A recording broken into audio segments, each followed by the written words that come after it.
Thanks for tuning in. You're listening to the best animated shows ever, so far, with MC and Troy.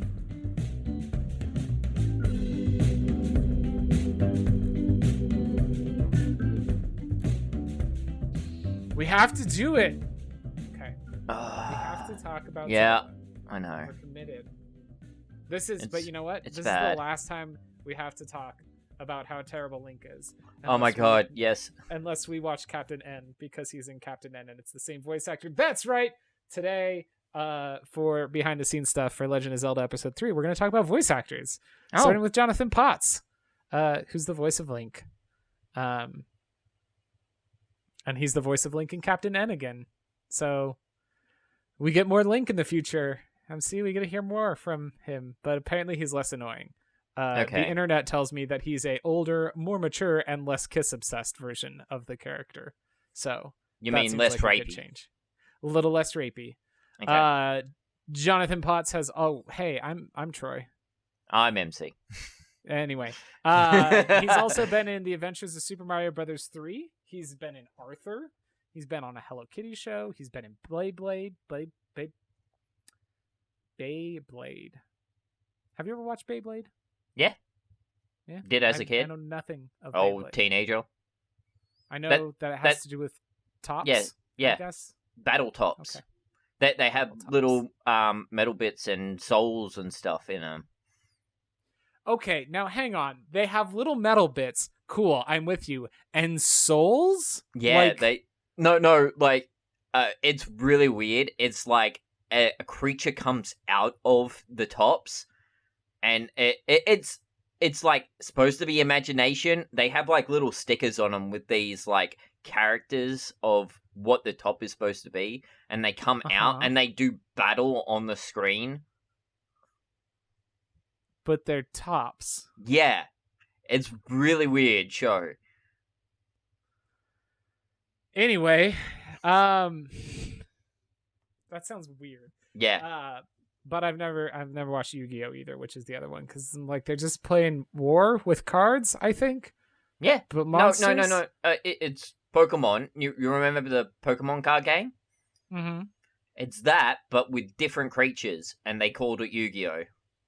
And you can only have like 6 or 7 cards out at a time to do battle. It's like you need to whittle down your opponent's, I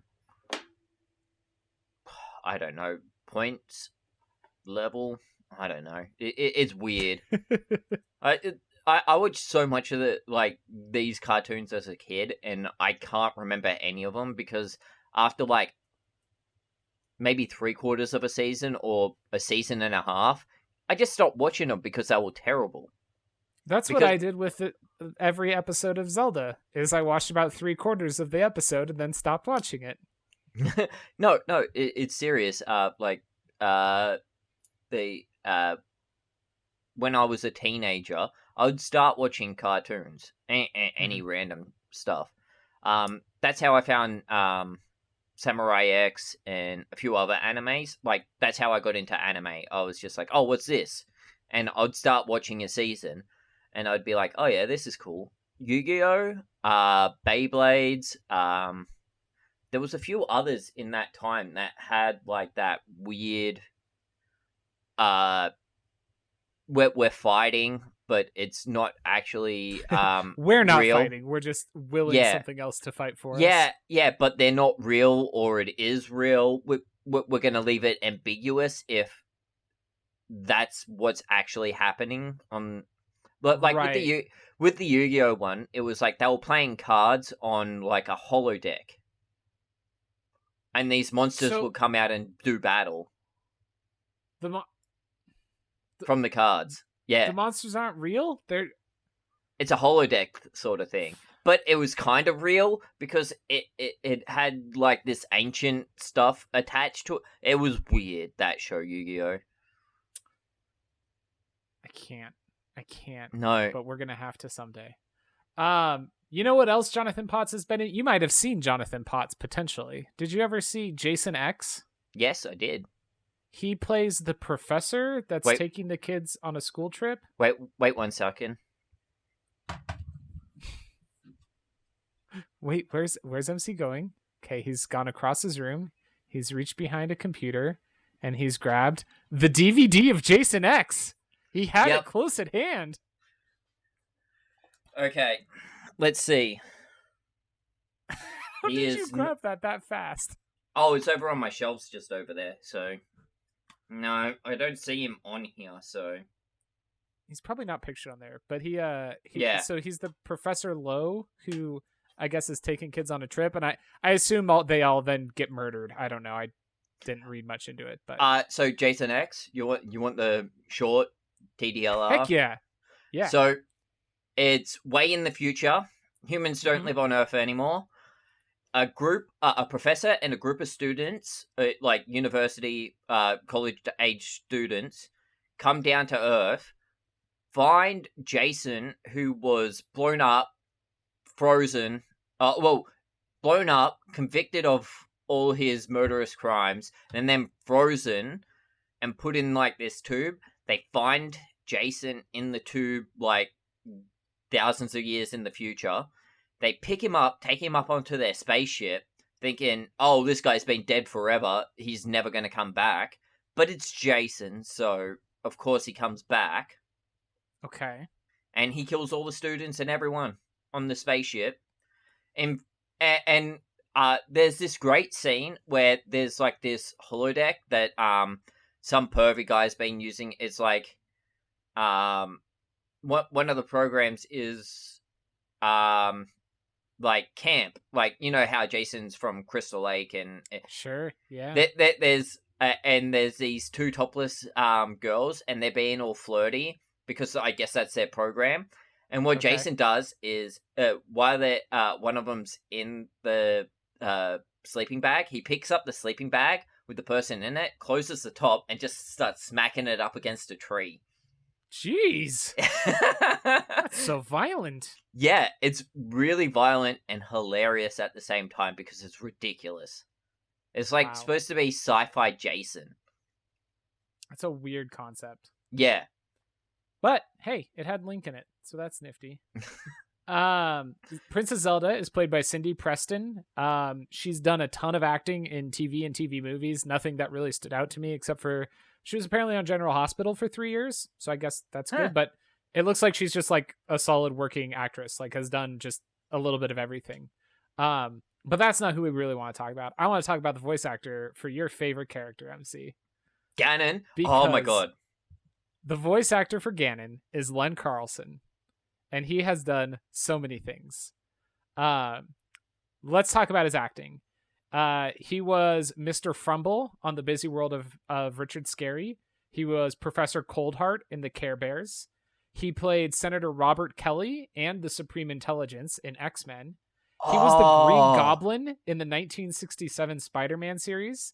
And there were 2 70s shows, The Undersea Adventures of Captain Nemo and The Toothbrush Family, in which he played every single male character. Oh my god. He was also on a bunch of shows produced by a company called Nelvana, which included Roly Poly Oly, Donkey Kong Country, Beetlejuice, and, again, Beyblade. So this dude has done a ton of acting. However, he's also had 2 other notable careers. And MC, I now need you to guess. What else do you think the guy who played Ganon and the Supreme Intelligence and the Green Goblin might have done in his other careers? I want to say carpentry, but I don't know why. Okay.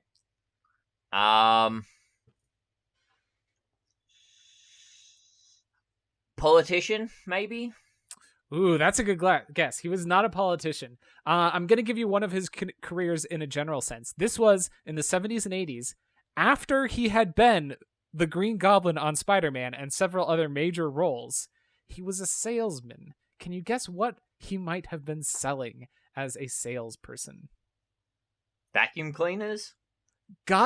Kraft cheese. What? He was a Kraft cheese salesman in Canada in the 70s and 80s after being a voice actor in the 60s. You mean that plastic cheese? Or like Yeah, the okay. awful plasticky cheese. Yeah, he was a salesman for that. Fair for 2 enough. decades after being a voice actor and before being a voice actor again. He was also a professional athlete. Ooh. Can you guess what sport he might have been a professional athlete in? Ooh. Okay, so craft cheese, sport, voice acting, football. He was a running back in Saskatchewan. There we go.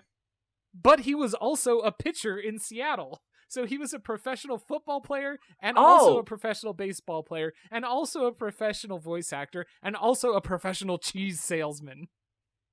This dude is my hero.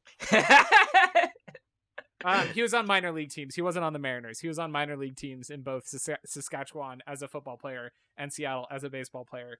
But yeah, dude lived a crazy life. He has unfortunately passed away. But yeah, Len Carlson, the voice of Ganon, also the voice of the Moblins, just did a little bit of everything, which I think is super cool. Yeah. Okay. Unfortunately. Welcome to the best animated shows ever so far. Yeah, we never did that part. Yeah, no, we didn't. I totally forgot. It's fine. But we're getting into the episode now, I'm guessing, of talking about Zelda. Uh-huh. The White Knight is the name of this episode. Yeah. September 22nd, 1989. Yeah, well, the opening scene in this is you see Hyrule Castle off in the background, and there's a village, and you hear clopping noises. Link and Zelda are riding up. They're out visiting the minor villages, I guess. No. Right before that, you actually see the White Knight come into at the bottom of the frame for just like a couple of seconds before they cut to Link and Zelda. Oh, I didn't even notice that. So he's foreshadowed. Yeah. The White Knight. Who could it be? They're at a market or just hanging out in this village, and we get the introduction here that everyone can do magic. Yeah. Which, because the blacksmith, he's working on a horseshoe, and to light his forge, he just goes click and fire. Mm-hmm. And as they're talking about how everyone can do magic, Zelda uses her magic to style her hair, which is kind of cool, I guess. She's talking about how everyone has a little bit of magic, and the reason, and that's one of the things Ganon wants. He wants to covet the magic in Hyrule, one piece at a time. Does the fact that everyone can do magic have anything to do with this episode? It doesn't, right? I think it might be foreshadowing later, or explaining how, like, everything, like, weird things happen in this show, and they don't really explain it. Like the growing and shrinking of weapons and everything, and like it kind of excuses that, but it has nothing to do with this specific episode. It's just not really, I guess. Okay. Or except for Ganon's like why he wants everything. Right. Because hey, guess what? It's an episode of Legend of Zelda, so Ganon's gonna show up and try and get the Triforce. What's really weird is they're just hanging out in this town. We haven't seen Ganon or anything yet. They're just hanging. They're doing stuff. Zelda does her hair, talks about a bit of magic, and then all of a sudden, an underground entrance just sort of opens up in the middle of the street, and tin suits come walking out. Which, like, is really unfortunate, because like you said, they're just hanging out here. If Ganon had attacked any other village, he probably would have been fine. He just happened to attack the one place where Link and Zelda were hanging out. Yeah, it doesn't make any sense. They do a pretty good job of handling the tin suits at first. No. Well, Link does okay, and he gets rid of a few of them. And then all of a sudden, one of the tin suits gets the upper hand and gets Link's sword away from him. Yep. And then Zelda's out of ammo because she's been shooting at him. Yep. She's out of ammo, and Zelda's stuck. And guess what? He says something awful because he demands that she blow him a kiss because he's in trouble. Like, why? Link. I think I said Zelda. Link, my dude. She don't want to kiss you. Just stop it. Just leave it alone. So Link knocks over a couple of tin suits. Mm-hmm. They're, from what I can tell, they're the last couple alive. But Zelda's out of her bolts. Link has lost his sword, and he one of the other tin suits that he's already killed has dropped, what was it, a rupee, and a crossbow. And that's what happened. That's what Zelda's using. Yeah. So what happens is that the tin suit drops the crossbow and the rupee, and as Link is like being held, he goes, "Here you go, Zelda," and he kicks the crossbow to her, and that's what she's firing at them. Mm-hmm. And when he's down to the last couple, he knocks them onto the ground, and then he sees the rupee, which is... So this bit I didn't get. He's supposed to be an experienced like fighter and stuff, and he gets distracted by money on the ground, and he goes for it, and that's how the tin suits trip him up. Yeah, instead of like continuing the fight. Also, you live in the castle. Aren't all your needs taken care of, man? Like, come on. It's really weird. Yeah. And then the Octorok? They scuffle around for a bit, and they kill one more tin suit, and then the last tin suit is like, well, screw this, and he blows on a horn. Mm-hmm. And that's how yeah. That's right. So the Octorok is like this big tentacle monster. It's an octopus, but its head is a rock. It's an Octorok. Hmm. Yeah. I've never put that together. Okay. I'm excited about it. In Breath of the Wild, they're the things that are in the water that always shoot at you. Uh-huh. They actually fling like rocks and stuff at you as well in that game. Because they're Octoroks, octopus and rock. I've been playing Zelda games for 30 years and I never put that together. My mind is blown. So they like throw him through a wall, right? They throw Link through a barn or something, and then the tin suit and the Octorok start fighting over the rupee. Actually, during the fight scene, like when Link goes running in, he tells Zelda to stay, but she doesn't listen to him, of course, because who's going to listen to that douchebag? Yeah. But do you remember how he enters the fight with the tin suits? He like does like a sweet stunt off of a wagon and flips into the middle of it. So there's this weird barrel that's just hanging up in the air for some reason. Mm-hmm. And he cuts a rope that is attached to it that no one's holding or anything. It's just staked in the ground and the barrel's up in the air for some reason. And he runs towards this wagon or cart and he jumps on the handle as the barrel falls into the wagon, which flings him into the middle of the tin. Like, how does that work? It was totally unnecessary, but I liked it. That was a cool stunt. It was a cool stunt, but why was the barrel in the air? Why was the cart placed directly under the barrel? How in the hell was he supposed to get from like halfway down the block into the middle of the tin suits? Well, I can answer all your questions. The barrel was hoisted in the air because it was goddamn heavy, and it needed to get put in the back of the cart. So it was hoisted to the air on the pulley system, and then they backed the cart up underneath it, and then they were just about to lower it down when, oh no, tin suits showed up, and so they ran away. Okay, see? It all fair makes enough. Sense. But the half block, like, it flings him like half a block. What the hell's in that barrel that's that heavy? That it didn't smash immediately as it hit the cart and destroy the cart as well.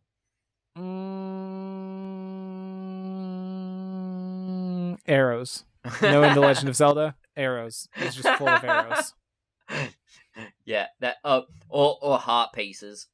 Yeah, it was full of hearts. It was really gross. Did you see that ooze coming off of it? But yeah, then the weirdest thing happens. The last tin suit and the Octorok fling Link through a wall. Mm-hmm. And then immediately after he's gone, are like, oh, that rupee's mine. And they both fight over it. Like, why? Why? Why do you guys care? Because Ganon doesn't pay well. He's got shitty benefits for his minions, is why. So Link shows back up while they're fighting. with a 2x4 in hand because he doesn't have his sword anymore. Does he take out the tin suit with that? So what happens is the Octorok fires that energy ball or whatever at Link, and Link smacks it back at the tin suit. That's how he gets rid of it. That's right. And then he lassos the Octorok, who then once runs again, away. The incredible pouch that holds endless things, he pulls out a rope out of it that's already tied into a lasso for some reason.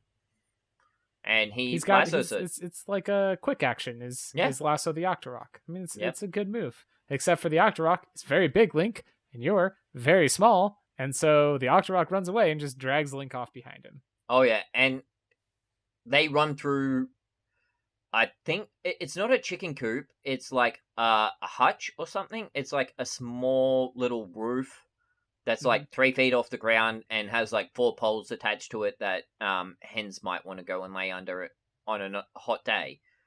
And then through a bale of hay.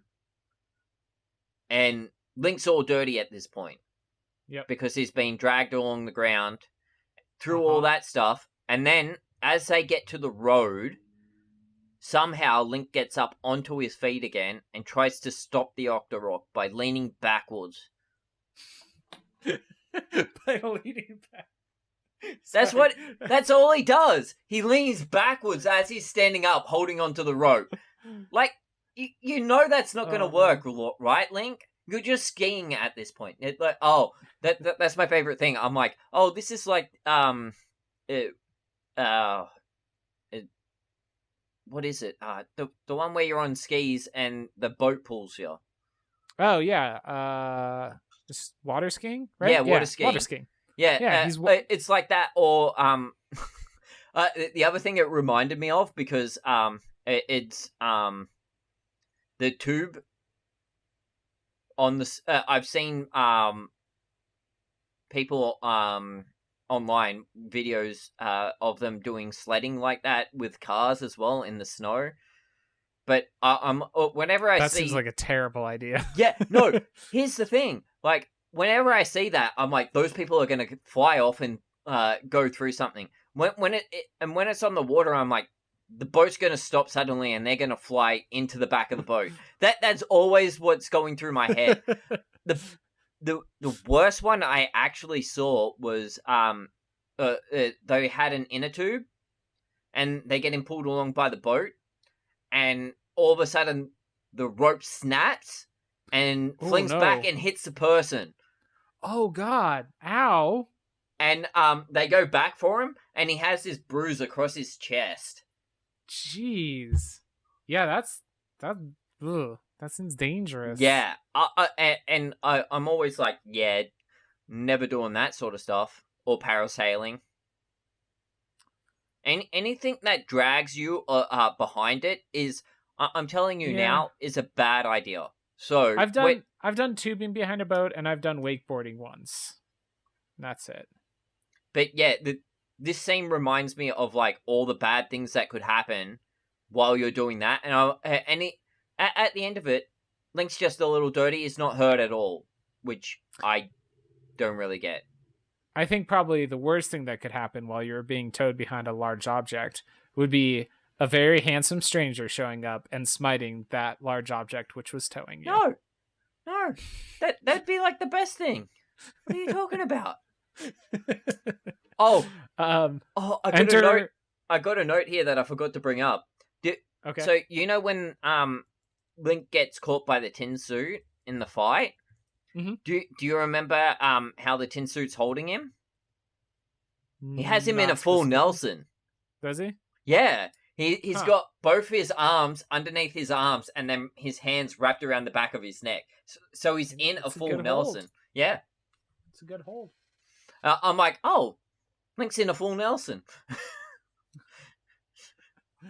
Poor Link. Yeah.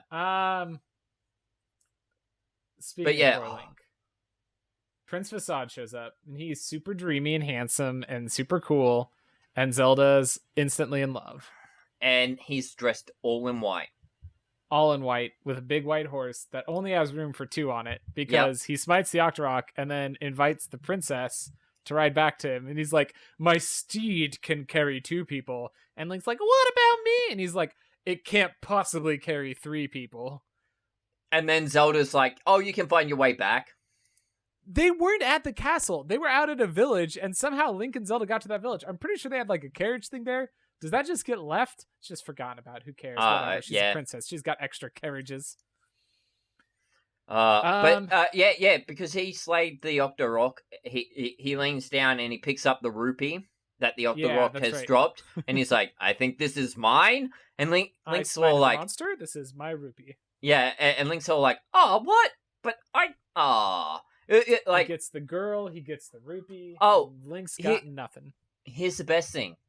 Him and Zelda took care of, like, most of the tin suits, which was the big problem in the village, and this monster just sort of ran out of the village, like, almost immediately after showing up. It didn't really cause any trouble in the village, except for throwing Link through a few things. Right. The tin suits were, like, what came along and were like, we're going to destroy this place. Yeah.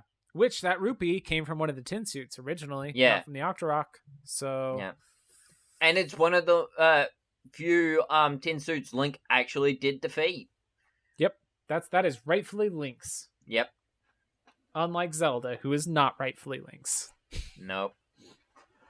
So back at the castle, Facade has taken Zelda back, and the king and Zelda are both, like, fawning over him. And yes. To the point that somebody says, like, the king says, like, where's Link? And Zelda goes, who? Yeah. She's totally, like, Link is not in her mind at all. But again, this bothers me because I'm like, Link, he's not a romantic competitor for you because Zelda's not romantically interested in you. You goddamn monster. Oh, so this is the best thing. So in the same when Visard is like, oh, well, princess, I can take you back to the castle. Link puts out his hand to shake Visard, and this is where you first get the inkling that this guy is kind of not very nice, because he refuses to shake Link's hand because he's kind of dirty. That's right, yeah. Facade does not want to get dirty. Yeah. Foreshadowing. Speaking of dirty, Link's all dirty, so he goes to take a bath. Yep, and this is the worst scene in this episode. So bad. Because Sprite, the fairy, comes flying in with a towel, and she's like... And they're chatting away for, like, 10 seconds before Link's like, wait a second. I'm naked in the bath right now. Get out. Like, that would be that's my immediate reaction if someone walks in on me taking a bath. Get out! I'm naked in here. And then she doesn't leave, and Link talks to her about how he had Sprite get a new outfit for him, and Sprite's like, oh, you shouldn't try and fit in. I like you just the way you are, especially right now as he's in the bath. Yeah. Like, why are you so creepy, Sprite? Oh, we forgot to talk about Ganon's entrance into this episode, because it actually happens. Yeah, because it happens right after the prince snatches the rupee and rides off with Zelda. Oh yeah. Because so Ganon's... he's like, oh, I know how to defeat Prince Facade. He's very vain. And he won't get dirty. Yeah. He won't get dirty, MC. That's a plot point. Yeah, he won't get dirty. And he's like, I've got a way to get Zelda. I thought he was going after the Wisdom Triforce. Why did he just shift interests in this episode? He says something about, like, get Zelda out of the way so I can get the Triforce. Oh, so I okay. think basically it's like, if I have Zelda, then Link's going to be focused on getting Zelda and not on protecting the Triforce. I think that's his plan. I think. Maybe. It doesn't really make much sense. Oh, and yeah, so after that, it goes back to the king and Zelda and all that happening. Oh, right, yeah. The princess, Zelda, is like complimenting a whole bunch on Prince Facade, and putting down Link. And what happens? Do you remember what happens near the end of that scene, right before we cut to Link in the bath? Prince Facade winks at himself in the mirror. Oh yeah, yeah, that's right. He sees his reflection as like, "Hey, good looking." Yeah, I'm like, "Oh, great, he's that character." Yeah. As soon as I saw that, I was like, "Oh yeah," and then bloody bath scene with Sprite happens. She flies off at the end of the and then it cuts straight back to the throne room. Which Link has a great entrance here, because Facade's telling a story about battling Ganon or something. Yeah. And Link kicks in the door and goes, "Telling lies? Mind if I join in?" Like, wow. Yeah. That's a good line. I actually like it. And he's dressed up in like all, oh, look how fancy pants I am outfit. Yeah.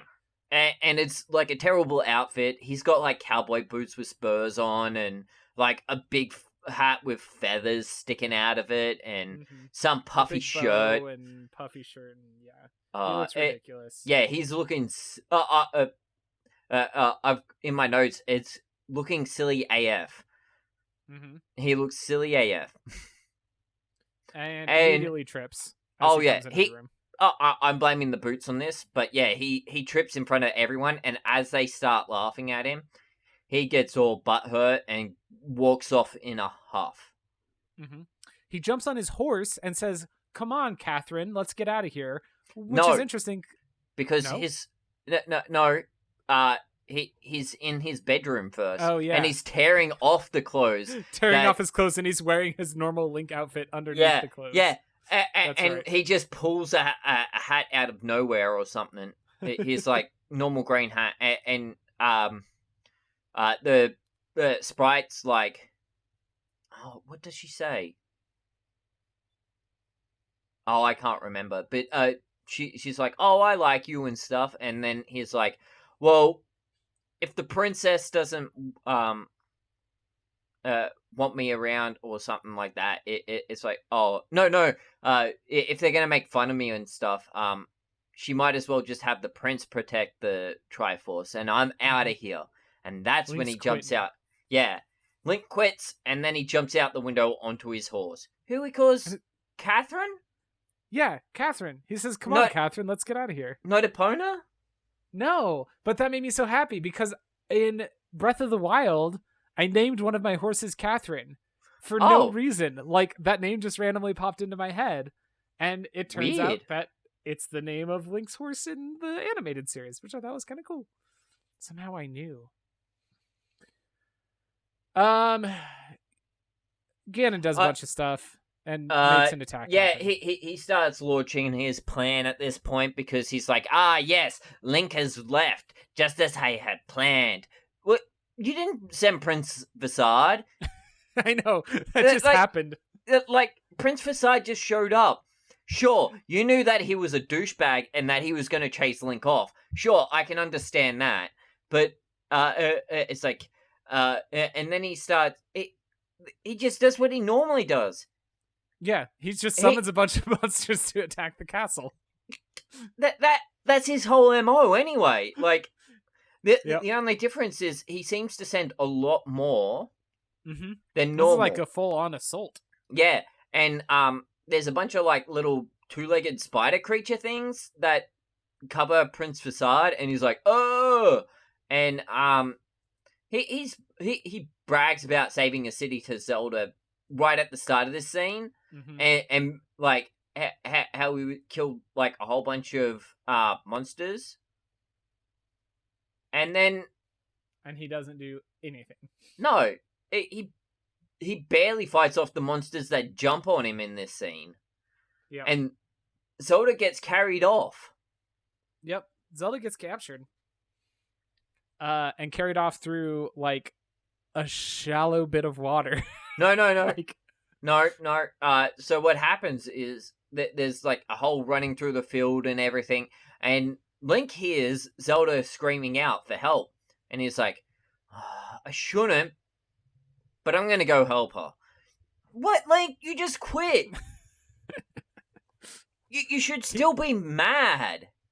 You either shouldn't because you quit, or you should because it's the right thing to do. You shouldn't be conflicted, though, one way or the other. Yeah. Because, like, Link from this TV show absolutely should not go back because he's a horrible douchebag.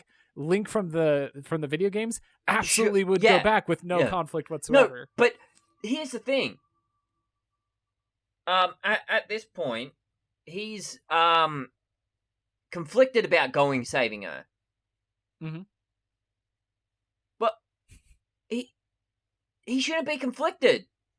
He should either feel one way or the other. He shouldn't feel both ways. He's supposed to be the hero. Oh, God. It's so annoying, his character in this scene. Because he's like, I guess I'll go save her. I guess I'll go do it. Yeah. And he's good at it. That's something that bothers me. Oh, yeah. Because as soon as they, because Zoria, it jumps into the swamp. And the prince gets there and is like, ooh, muddy. I'm not going in there. Ankle deep mud. I'm afraid I can't. Yeah, I can't. And he's like, this is my hero outfit. You understand? It's about image. And she's like, you... Oh, no, she says something else, but that's I wish essentially... she said you.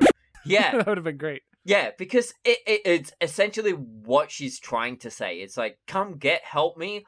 You can get a bit muddy. It's not going to ruin your reputation. But he doesn't. I had to let the princess get kidnapped to keep myself from getting muddy so that I could maintain my image as a hero. Yeah, and as they're approaching the underground entrance, with this big fish creature carrying Zelda, Link comes out of nowhere, jumps off his horse, does some sweet backflips, and lands in the swamp. Right in the swamp. Oh, he gets so dirty. Yeah, he gets dirtier immediately, and he's like, I don't care, let's fight. And he takes it he takes it out, and he saves the princess, and she falls into the swamp, and she's all dirty and muddy.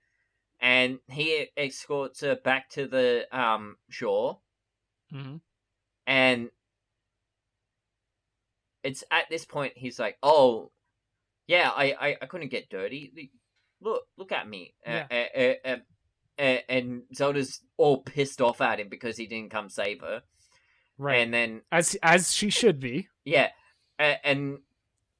Oh. I think she knocks him over into the swamp, right? No. So what happens is he's like trying to be like kind of suave and still towards her, and she's pissed off. So she gets all up in his face, and she's like, "Really?" Essentially, is what she's saying. It's like, really? Yeah. It's like a pissed off, annoyed Zelda, and the prince falls into the mud anyway. Just gets covered, and I guess somehow the rupee pops out. Yeah, and Link picks it up. Yep. And then he tries to make Zelda kiss him because... and she's like, no, you're muddy. And he's like, so are you. So what does it matter? And she's like, still no. And I'm like, oh, bloody hell, Link, just let it go. Just move on, dude. And that's The Legend of Zelda. Right at the end of the episode, it cuts back to the prince sitting in the mud still, and he just shrugs. Womp, womp, womp, womp. Yeah. God damn it, I hated this show. Oh. Yeah, so as we've mentioned in every episode so far, it is at the bottom of the list. It's definitely the bottom of the list. We don't need to do that again. So... yeah, it is at the bottom of the list. Wait, the big list should have... yeah, it... I wrote it in already. Okay, perfect. I did it before we even started the episode. It's hilarious. Read what it says. We don't need to see it to know this. Yes. Perfect. So, yeah, our big list now is My Hero Academia, Dragon Ball, SpongeBob SquarePants, Biker Mice from Mars, and then The Legend of Zelda at the bottom of the list.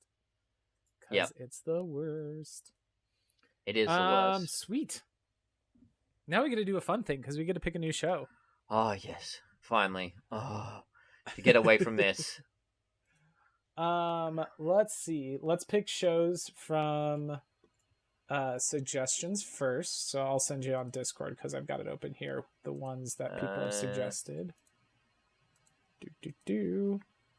These are all the suggestions that aren't from Tyler, because since we just did one show for him, we'll do something else. So you pick one of those, I'll pick one of those, and we each got to pick one of something else. Ooh. Aqua Teen Hunger Force. Sweet. So Aqua Teen Hunger Force was suggested by Johnny 5. Aqua Teen Hunger Force at Johnny 5. From that list, I'm gonna say Miraculous Ladybug from Mute Banshee, which is like a weird French computer animated superhero show. Looks kind of interesting. Yeah, it's on Netflix, isn't it? Yeah. All right, now you get to pick one that's not from that list. Just one of anything you like. This is a little bit harder. We've both got kind of vaguely superhero-ish shows right now. Yeah, I'm leaning towards the reason that we wanted to start this show, which is Gargoyles. You can't put Gargoyles on the list because it was not on the last one, so you could do that. Yeah, it's either that one or Rocko's Modern Life. So, I don't have a coin around. Oh wait, this will do.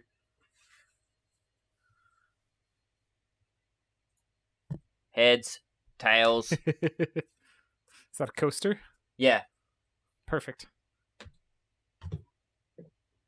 It came up heads, and because I decided heads was Rocko's Modern Life, that's Rocko's Modern Life. Rocko's Modern Life. All right, I'm gonna put on Clone High. Clone High? No. Yeah. Oh, Clone High is interesting. You got a D4 on hand? I don't have any here right now. I don't, but I do have a roller. Oh. That'll work. On my D4. Did that work? No, it did not. Why did you not work?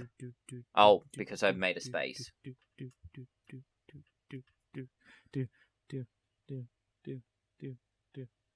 Why aren't you working? Oh. This is the longest spinning sound. There we go. I got 2. A 2. It is Miraculous Ladybug, suggested by Mute Banshee D3 on Twitter. That will be our next show we watch. And let me do a quick Google. Google Miraculous Ladybug episodes. We will be next time watching Miraculous Tales of Ladybug and Cat Noir, episode 1 of season 1, which is called Stormy Weather. Ooh. Now there's an interesting thing here, MC. Yeah? This is a French show. Oh. Subs or dubs. Ooh. Actually, I don't think it's... I think the dubs, well, I guess, yeah, it would be. It would be subs or dubs, yeah. I'll because I haven't seen this, and I've seen the animation style. It's kind of like that 3D animation sort of stuff. I can totally watch that in English. I won't have any problem with that in English. I think I will be watching it in English as well. It'll just be easier to take notes. Yeah, definitely. So that'll be our next show. Will be Stormy Weather from Miraculous Tales of Ladybug and Cat Noir. We'll see you then. Later. We never have to talk about the Legend of Zelda, the animated series, ever again. So bad. Thank you, Tyler, but also you, Tyler. Thank you, and you, and good night.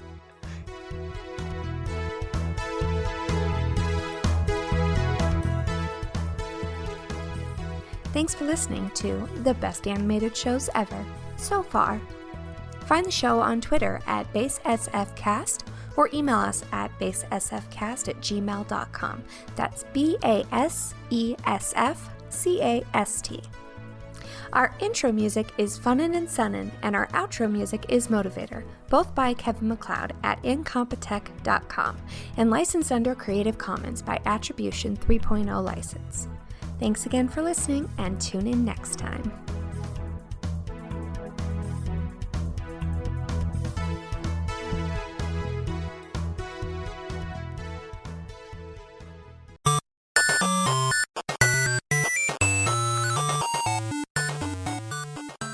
This has been a presentation of the We Can Make This Work Probably Network. Follow us on Twitter at Probably Work for more of our questionable content. Also, we have a website called probablywork.com.